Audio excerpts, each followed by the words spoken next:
Dans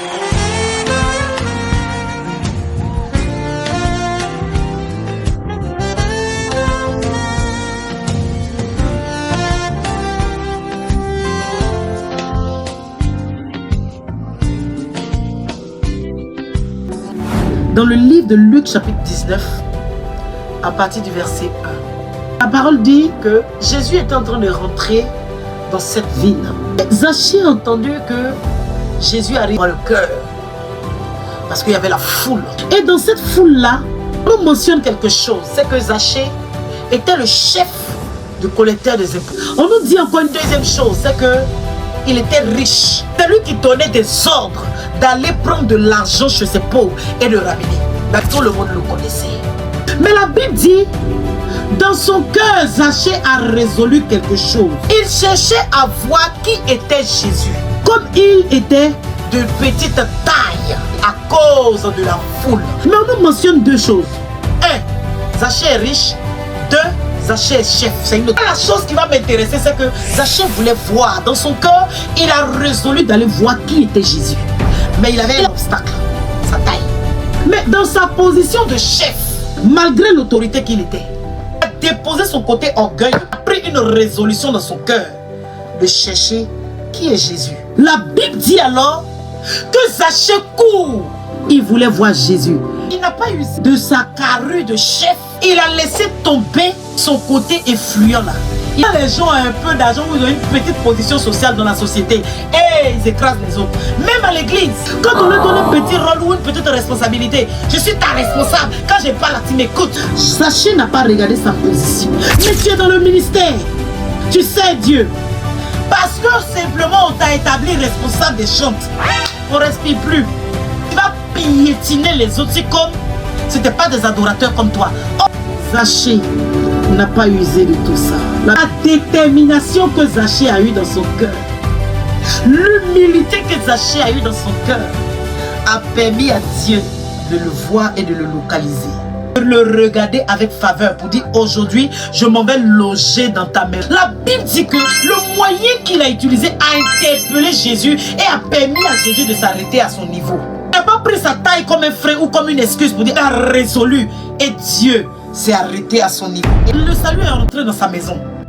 Chose que plusieurs chrétiens et bien de chrétiens sont assis dans les églises, se promènent d'église en église et trouvent que les pasteurs qui prient pour eux sont inefficaces. La preuve, ils n'ont jamais le temps de prier. On met des programmes d'évangélisation ou des prières intenses. Ils vont jamais rentrer. Ils sont dans ton inbox. Maman, pardon, j'ai un problème là. Oh, voici, il y a un sujet de prière pardon, qui me fatigue. Pour éviter une veille de prière, ils ne vont jamais venir. Je suis fatigué, ma situation est bizarre. Zachée n'a pas utilisé sa taille comme obstacle. La Bible dit, il a regardé sa taille et il est monté sur ce sycomore. Il avait résolu le voir. Quelle est la résolution que tu prends dans ton cœur pour voir Jésus? Quand on te parle de jeûne de prière, tu n'as pas le temps. On te parle d'évangélisation, tu n'as pas le temps. C'est toi qui travailles tous les jours. Tu as toujours des excuses. Il tombe que tu es fort.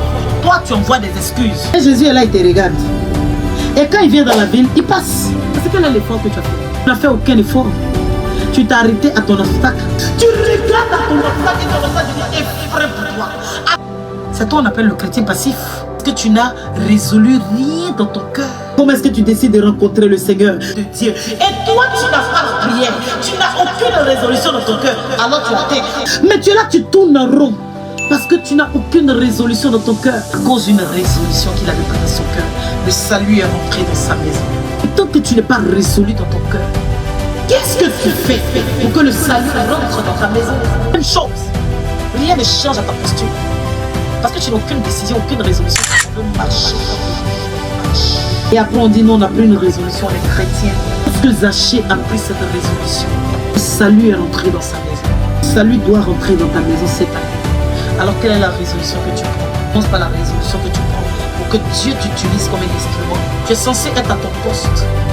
Tu es censé être là où Dieu t'attend. Parce que d'après toi, tu as résolu dans ton cœur de suivre les pasteurs sur internet. Par toi où le vent t'emmène, tu pars. Tu te dis tu es un gros païen. Grosse païen. Et j'assume. Tu n'es pas converti. Parce que tu n'as pris aucune résolution de sortir de la situation. Tout dépend de la résolution que tu as dans ton cœur. Tout dépend de la décision que tu prends. Avec le Saint-Esprit, tu as tout ce que tu veux. Que personne influente. Il a grimpé. Toi, pour monter un peu dans la prière, on te supplie. Pour chanter à l'église, on te demande pardon. Fais-vous acclamer. Tu es capable d'acclamer. Danser dans la présence de Dieu. Regarde ton voisin, Jean, tu as honte. Tu n'as fait aucun effort. Tu n'as pris aucune résolution. Je vais alors t'inviter à prendre cette résolution ferme.